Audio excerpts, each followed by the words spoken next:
Hi, everybody. Welcome to another episode of the Local Artist of the Week. My name is Dylan Leney, your host, and you are listening to CIDI 99.1. Today in the studio, we have Jon MacAulay. Hi, John. Hey, Dylan. How you doing? I'm doing great. I'm really glad that we were finally able to hook up for this. Exactly. Yeah, me too. It's it's been a while, but we finally got it. We finally got it. Yes, sir. So, John, please tell me about yourself. So I was born and raised in a little town called Scottstown, Quebec.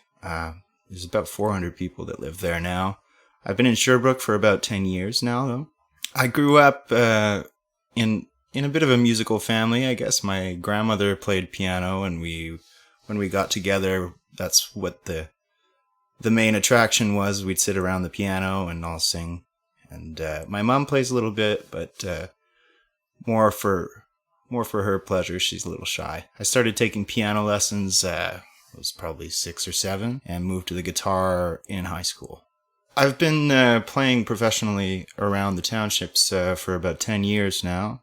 I released my first EP in 2015, because before that it was mostly cover gigs that I was doing. And so that EP kind of brought me into a different facet of the industry. I was able to open for some bigger names, and All right. That's cool. Cool to find out where it all came from, where you got the genes. So how did you get into playing in bars and in restaurants and just professionally? Did you have anybody push you, or was it really you who really just was passionate about music and wanted to share it with people? Yeah, well, I'd say it was mostly me. I started Champlain, I guess. Before I went to Champlain, I was planning on taking a construction course. My folks said I needed to go to Cégep, and so I took the program that people go into when they don't know what they want to do. So I went into creative arts, and then there was a guy there, Julian Chobot, that kind of took me under his wing. He was a Bishop student at the time, and he kind of pushed me to take it a little further, and never looked back. And I went to Bishop's in jazz guitar, University of Sherbrooke, also jazz guitar. Never looked back. I started playing in bars. I had a band in Cégep, and we would do like Battle of the Bands and all the regular stuff that everyone does at that age. And then, as I said, I was in a band at the time. It was like a blues band. We started playing at the pub as soon as we were old enough to do so. So we started playing there, and then we got a gig in a restaurant after that, and then been playing ever since. All right, just skyrocket from there. Yeah. So speaking of bars, what kind of music do you guys play except for blues and jazz with your band? Do you play more acoustic stuff, folk? So I play in a bunch of different formats. I play solo, duo, trio, quartet, quintet. And we play whatever the bar owner is looking for, or whatever the contract is for, So we do anything from folk or more laid-back rock to like a straight-up rock and roll gig, to jazz, to country even.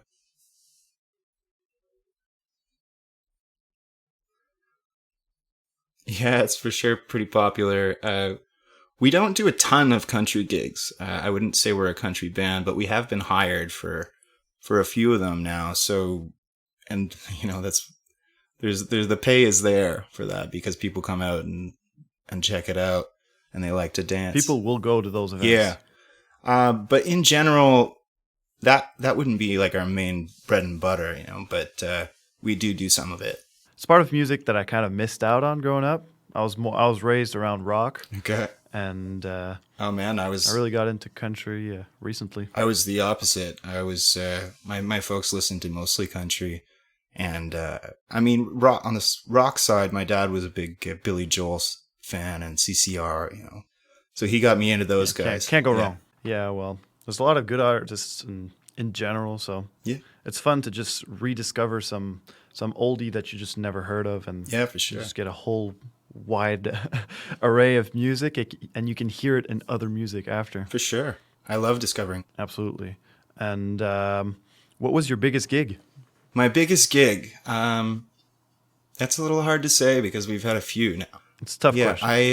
I opened for Brett Kissel, which was a pretty big one. He's a country artist. He's Canadian, and he's really big. You know, I opened for him at Centennial Theater and at Bishop's, and but also I've opened for Patrick Normand in Saint Oh, Lambert, okay. and Dan Davidson, who's another country artist from Canada. So those would be like the bigger ones, the festival gigs, you know. Yeah. Yeah, I'd say like Dan Davidson was probably the most fun because we were super well treated. You know, we were opening for him, but we were treated kind of like a headliner. You know, we had our own trailer and everything. That was really cool. Oh, that's People fun. come and set up your stuff for you. You know, you're paid to You play. have to feel like a rock star. Yeah, that was fun. What's your favorite song to play? My favorite song to play. Oh, that's a big one. That is a big one because it really depends on the season and the crowd. But I feel like every artist has one song that always comes back every type of party. Yeah, I mean, like anything Neil Young or Bob Dylan, but probably my own original tunes. I'd say. Then it's that makes hard sense. to pick and choose from that. Yeah, I've got this one tune, Yeah. "Love Left Town," that I like a lot. I'm looking forward to hearing all of your music, and you guys will be able to hear that too soon after this interview. Awesome. So, could you tell me about your song, Will You Still Love Me on the Road? Yeah, so I wrote that tune. I was working on a cruise ship out of Australia, and kind of missing home, you know, and just wondering what I'm coming back to, and if people will remember who I am when I get back, which is a bit of a challenge when you leave for that long. Yeah, of course. Of course. Who would be your favorite artist? Who would be your idol, you'd say? My favorite artist, you know, it's hard to narrow it down, but I'd say Jason Isbell is one of my favorites. You know, I heard him on CBC. I remember on Q, and I sat in the driveway in my car for about 45 minutes listening to him in like -20 because I couldn't leave the car. You know, Couldn't stop listening. Yeah, Jason Isbell is a huge inspiration to me. Yeah. On to the hot topic of the podcast. How did COVID-19 affect your career? Oh man, it's been like really, it's thrown us all for a loop, you know. It's thrown everyone for a loop, but I think the entertainment industry has been hit probably the hardest. Because now we're starting to be able to play shows here and there, but it's like 50% capacity and people are going to have to wear masks. And yeah, so it's been weird, you know. Like when the news came out that they were shutting bars down, I said, well, as long as my students keep coming, that's fine. And then it was like, or, you know, it was like one thing after the other. I would be like, well, as long as this is still happening, I'll be okay. And then as that would shut down, as long as this is still happening, I'll be okay. So, you know, it's been a challenge. And I just finished recording our first full length album. So that's kind of thrown a wrench in the spokes for that. Because I definitely feel that. We were just about ready to release it, and we're gonna release it to no one because we couldn't play anywhere, you know. But so we had to backstep a little bit about that. Yeah, and the first night, the first release night is always really important. Yeah. It's kind of, you want to create a wave, so Yeah, you know, can't do that. Right now, I've kind of spun around what I'm going to do with it. We're going to release it online, first of all. So I've been releasing singles. I've released 2 so far, and there's another 2 to come out. Then I'm going to release it on Bandcamp, which is a site where people can go buy it. They can listen to it once or twice and then go buy it, and they can pay what they want.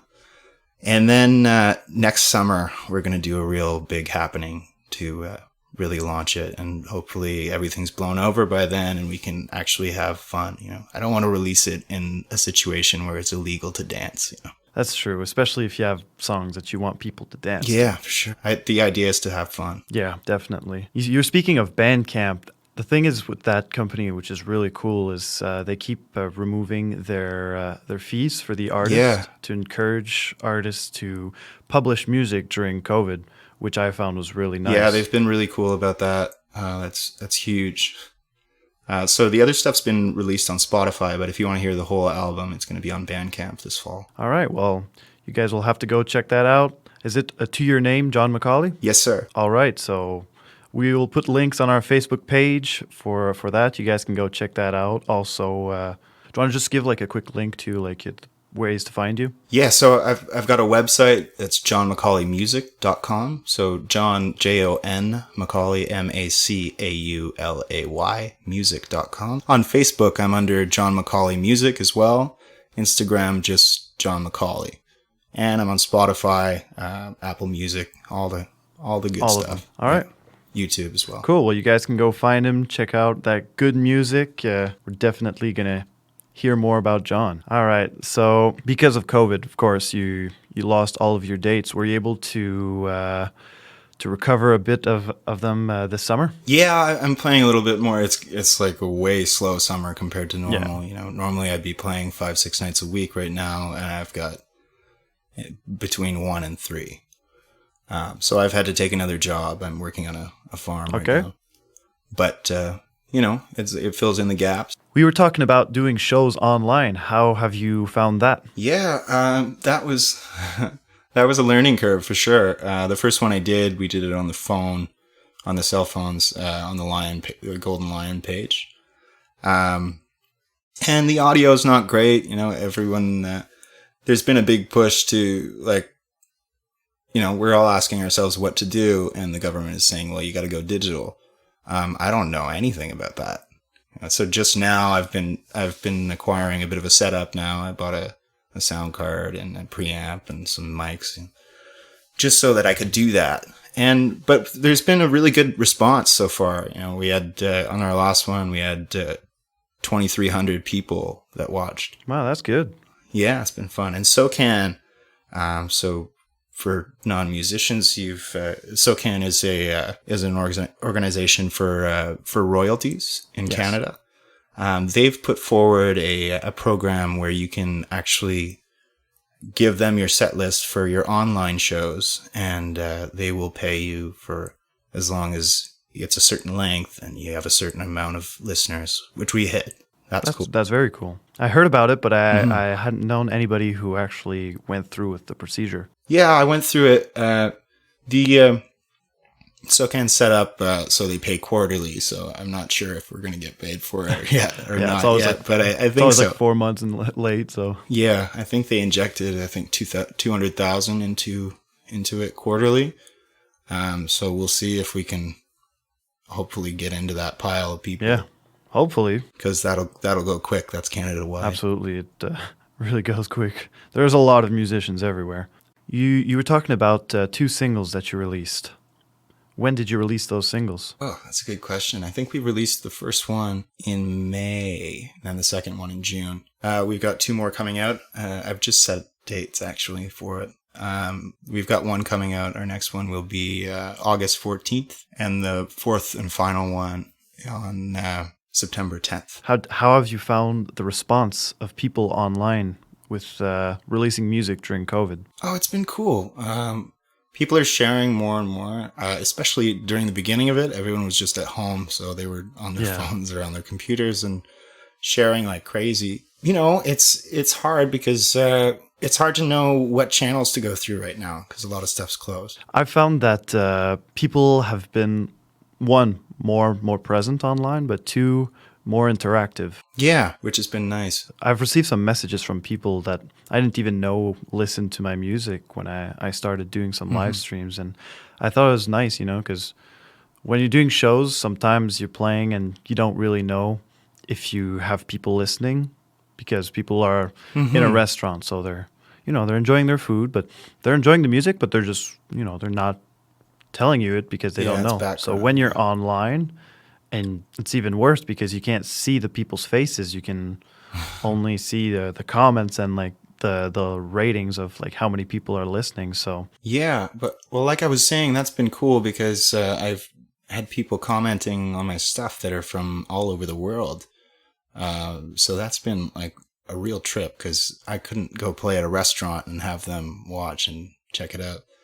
I guess I've been putting more more work into the social media stuff as well. So, which is something I don't really enjoy doing, and I never really saw the use of it. But COVID has kind of taught me that we need to do that, and the response has been good.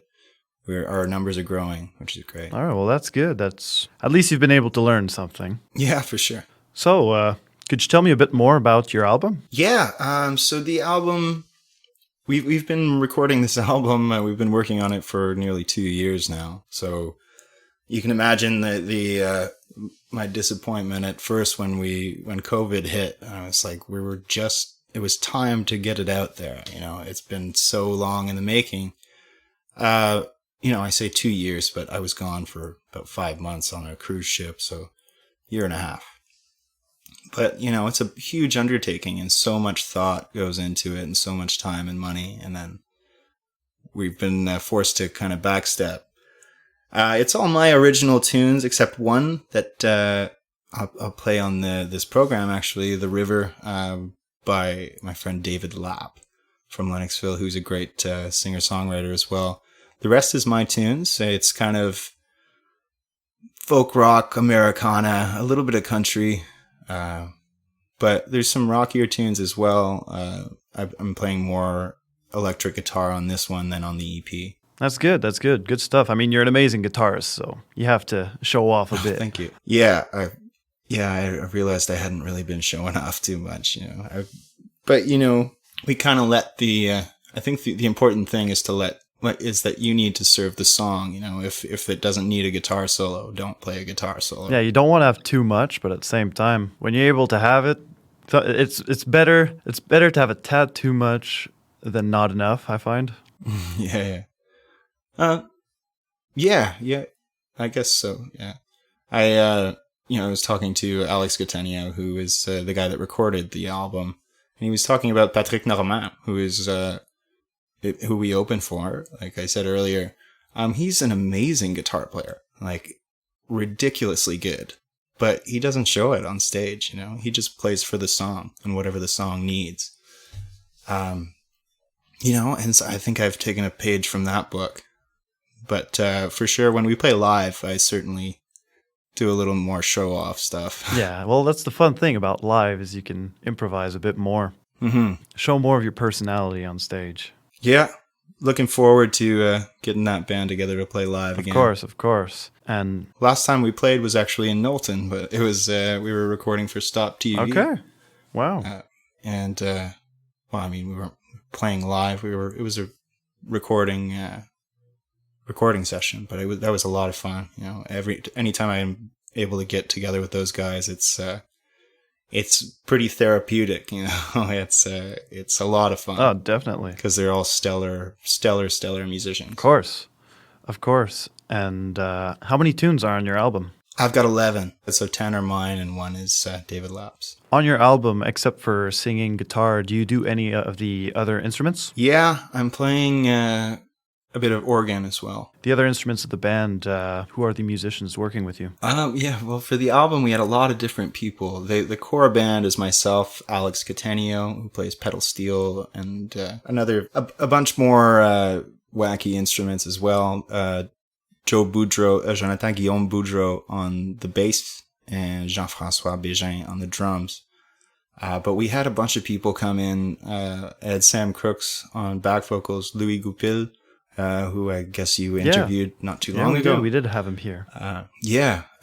Also back vocals, we had Jen Sianka, Annika Pruess-Adams, and I was able to play with a world-class piano player from Montreal, Jeff Lapp. Okay. He's a jazz player, but David Lapp's brother, actually.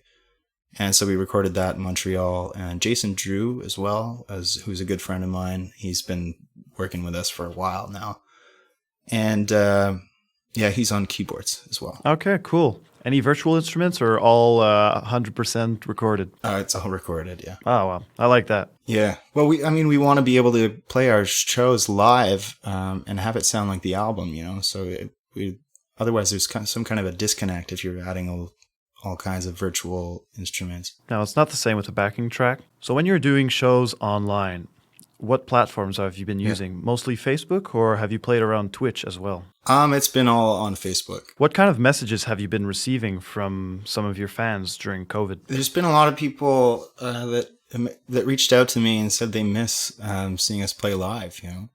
Luckily, we've been able to do these online shows, and they can check in, and I think that's kind of a testament to how important live music is to people, and still today. It's a hard industry to be in, but people need They it. definitely need it. And I've had a lot of people reach out and say, "Man, I really miss hearing you play and being at the show." And that's been the major thing that I've noticed. Yeah, well, I mean, our job as musicians isn't just to play music, it's a lot of human interactions. Mm-hmm. Yeah, which has been pretty hard with this whole COVID situation. Exactly. But we're finding ways around it. Oh, yeah, and we're going to get through it. We're definitely going to get through it. Yep. All right. And what was your favorite part about playing online? My favorite part, I'd say it was people tuning in from all over the world, that I hadn't seen since the ship. And I thought I would never hear from them again. So that was really cool. It was pretty nice to see that they take the time to check in and They remember. support us. Yeah, because, it's not something that's just going on here. It's worldwide, so it's fun to... Yeah, it's sweet that like at the press of a button, all of a sudden you're live to the world. Yeah. Your public... on a different note, what do you do apart from music? I mean, right now, as I said, I've been having to work at a farm. Normally in the summer, that's all I would do is music. I do teach guitar as well, a little bit, and I was doing like supply teaching. For fun, I'm a big outdoors guy. I love to go camping. I love fishing and stuff like that. Country stuff. Yeah, country stuff. Can't go wrong with that. How much time do you spend practicing music on a weekly basis? Well, I mean, it differs. I've gone through periods where I was practicing 6 hours a day, then I'd go play or go teach at night. I did that to the point where I got hurt. I got tendonitis a couple years back, and that really kind of scared me. So I've been being a little more careful, but I do make a point to pick up the guitar or sit at the piano every day for sure. Just not 6-8 hours a day. You try to Yeah. keep yourself a little bit controlled. Yeah, and I've started stretching as well, which is It's important. proven to be necessary. I've actually found that because of COVID, I continued playing, but I wasn't playing as hard. I was playing, in my apartment or just outside on the balcony where I wasn't playing in front of a bunch of people, so I was just really playing softly. So Yeah. now that I started doing shows again, I find my fingers are so weak. Yeah, I mean, maybe that's not a bad thing, playing softly. Sometimes I found like when I first started playing live, I was overplaying, playing too hard. And that's something like I kind of learned having recorded myself, because you play too hard and all of a sudden you're out of tune and like it just sounds bad. Yeah. But, something I've been working on is like trying to not overplay, because it's easy to be at a show and like, just go nuts. And then all of a sudden it just sounds like this big wash. Yeah, and then you have to change your guitar strings 2 times a week. In the summer, 4 times a week. Yeah, it's a tough thing to wrap your head around, because you get overexcited sometimes, or I do. I definitely do as well. And play too hard. Yeah, play too hard, play too loud. But it doesn't make it better. It doesn't make it better. It just means you're more into it. But at the same time, you can get the same result without hurting yourself if you just calm down. There's like a weird. There's a fine line, you can find that spot in between, where you're really into it, but you're not overplaying, and that's something I've really been trying to work on in recent years. Well, I find that's where practicing really comes into effect, where you get to know yourself better as a musician, and you also just get to, when practicing, you get to see that you're able to get the same result without destroying your guitar. Yeah. And I'd also, something I've learned from practicing a lot is if you can really zone in on some like it sounds like a stupid little detail, but if you can zone in on like one bar of a tune and really work at that, like focused, you're gonna move ahead in leaps and bounds compared to just like noodling around for like 4 hours. If sometimes 10 minutes is better than hours if you're focused. Exactly. Back to your album. Could you talk to me about the song called Love Left Town? Love Left Town. I wrote that a little while back. I guess it was a breakup song. I always call it a love song gone wrong. I guess it was inspired a little bit by Bob Dylan. A couple of his tunes, in Don't Think Twice, It's All Right, especially. I didn't steal it, but, I took a page from his book.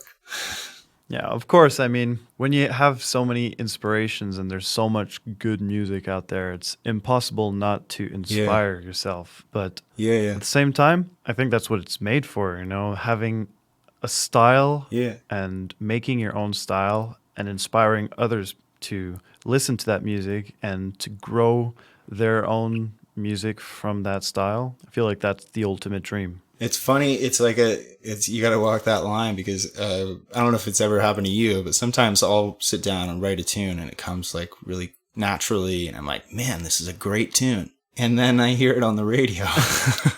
I've pretty much stolen the tune, so I have to backstep. Yeah. That wasn't the case for this one, but it's happened before. It's happened to me recently too, where I was all excited because I had found this hook, and I kept playing it, and I was like, it sounds good, but it sounds familiar, and that's must mean that I'm stealing it from someone. So I start showing it to people. Oh man, that's Pearl Jam. I started showing it to people, and they're like, it sounds familiar, don't know what it is. So I just kept playing it, and then like I heard it on the radio, and I was like, there it is. There it is. Yeah, that happens for sure. Yeah. You get something stuck in your head, but so you got to work around that. And sometimes you're able to just like tweak things, like change the melody. Yeah. If you like the lyrics, you just, okay, let's just bring it down a pitch, change the chords, make it faster. Because often it won't be the lyrics verbatim. It'll just be the melody. Yeah. I mean, if you copy lyrics, that's harder to like get away with it. Because, lyrics, they're lyrics. I mean, in theory, you can copyright a melody. It's hard to copyright lyrics. Yeah. But, I mean, if you're like verbatim singing Stairway to Heaven, I think you'd get in trouble. I think so. Yeah. Maybe. I mean, people these days, they don't know that. No, I'm kidding. So how much time do you spend writing songs? Like, I've heard some people say, like for them, it takes weeks to write a song. Other people say, it's 5 minutes and it's done. What's your process? It's a little all over the place, I guess. Sometimes it'll take 20 minutes. Other times it'll take like 2 years. I've got stuff on my phone where I would like sing. So this is the big thing with the phones now is I just record little bits. Sometimes I'll be in the car and I'll be humming a line, and I might come back to it in a year and then finish it, make something out of it. But other times I just sit down and it just flows out. Yeah. Often those are the gems that come out, is the ones that just flow. Right? Yeah. But sometimes I find it takes a while for me to get one done, and it turns out like I like them a lot. Like I've got this tune Northern Belle that's on the record, and I think I came up with the guitar riff like a year and a half before, and like played it onto my phone, and then I was going through my phone and I said, man, there's something there that's cool. And then I started putting lyrics to it, and it turned into a great song, I think. That's cool. So that's like a 2-year tune. Yeah. The song on your album that you said that wasn't you that wrote, The River. Me personally, out of all the songs you played, I really I liked all of them, but I really liked the guitar in that one and the lyrics. Could you tell me a bit more about it? Yeah, so that was David Lapp wrote that. He's actually my girlfriend's dad. But we've known each other for a long time, so we've played together a lot, and he's helped me. He's been kind of a mentor to me. And, we were members at the same fishing camp, and one night, after a few brews, I had the bright idea to ask him, hey man, like, what if I recorded that song? Because I really love that tune. And I didn't know what to expect, but he said yes. You never know if you don't try. And, yeah. So Dave, as I said, he's been kind of a mentor because he's like the first guy that I send tunes that I write to. And he'll be like, are you sure? Like, I don't like this part, What if you did this again? Tough love. Because, there's nothing, it's hard when you send it to a friend and they just go, oh, great tune, man. Yeah, they don't. Like, that's not helpful to me, They don't want to help. Well, I mean, they don't want to hurt your feelings. They don't want to make you feel bad. They just want to push you forward, which, I mean, is nice. But at the end of the day, when you're really trying to work on a project and get it somewhere different or you're trying to make it better, that constructive comment is always appreciated. Mm-hmm. Yeah, so Dave is a great guitar player as well. So a lot of that guitar playing came from him, but I adapted it to my own style. But he taught me the tune. It was funny because he wrote that song a long time ago, and he still plays it.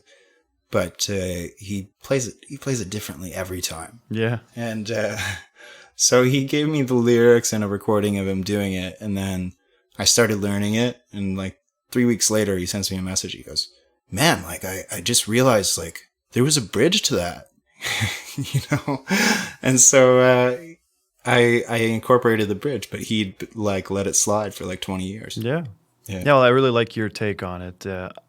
I could hear right away, like you said, that he's been playing the song for a long time, but you could hear that it's an old song. Yeah. That's one that so Dave is a guy that, he'll take a song. I'm kind of the same way in that regard. So I'll take the song and I'll write down what I call the skeleton, like the foundation of the tune. And then sometimes I'll just leave it for a while. And then I'll go back to it and tweak it again. Dave is like an extreme version of that because he'll like 5 years later, he'll be like rewriting the song. I don't go that far, but, that's why I brought it to Alex Catanio, and he said, well, what can we do with this song? Do we have some freedom to mess around with the arrangement and stuff? And I said, man, I've never heard him play it the same way twice. So I think so. Well, that's cool. Could you tell me about What I'm Here For? Yeah. That song is, it's pretty self-explanatory. It's what I'm here for, like what I love doing and what I think I was put on this world for, which is play music and share that with the world. And if anything, COVID has kind of made me realize that I really need that. I need to perform for people, and I need to play. Because I was going a little bit nuts there, because that's what I'm here for, that's what I feel I'm here for. So it's hard, I guess it was a hard period because it's hard to see your sense of purpose if you're not allowed to do what you think is your main reason for being here. So that's what that tune's about. And it's a little bit about the difficulties of being in the music industry, but also why you do it and what the payout is. So I guess it's a really personal song. Yeah, that's the title track of the album, actually. Okay. How do you believe that you've evolved as a musician? And do you think you're going to continue evolving, or do you think you found your final form? The great thing about music is that, you can reach all these steps, but you never stop learning. So it's also a daunting thing about music is like, oh man, I can play this lick now. That was my goal. And then you hear something else and you're like, man, I can't do that. And so you're always working towards this higher, like the next step. I would say since the release of that last EP, Solid Ground, I've for sure grown as a performer, because just from experience, because I've been playing like a lot. 10 years. Probably about, like last year I did about 200 dates or 200 plus. So it's just being on stage and playing with musicians. I like to surround myself with guys that have more experience and I think are like probably better players than I am. And I would say I learned more that way than I did in 5 years of university. That first year where I left university, I was doing just that. I learned from the guys in the band, like so much. And, I keep learning. It's good to look at people and to not to say, oh, that person's better than me, so like I'm not good. Instead of saying, oh, I can learn from this person to make myself better, because I find musicians especially, really you can talk so much amongst each other and can learn so much from each other. And like, you could look at this musician and say, wow, he's so much better than me. But then he could look at you and say, oh, wow, he's doing this better than me. He has a better voice. And you're thinking, oh, he's a better guitarist. And you guys can just talk a bit about what you do and learn from each other. Yeah, I think it's important to not let that ego get in your way. Definitely. And see what can I take away from this gig, Yeah, and also, like, I started playing in bars where there's often two musicians the same night,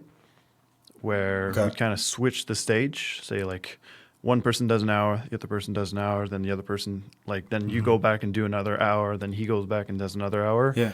And at first I was like, oh my God, the competition's going to be hard because these guys have been doing this for so many years, until I realized it's basically just a big jam session.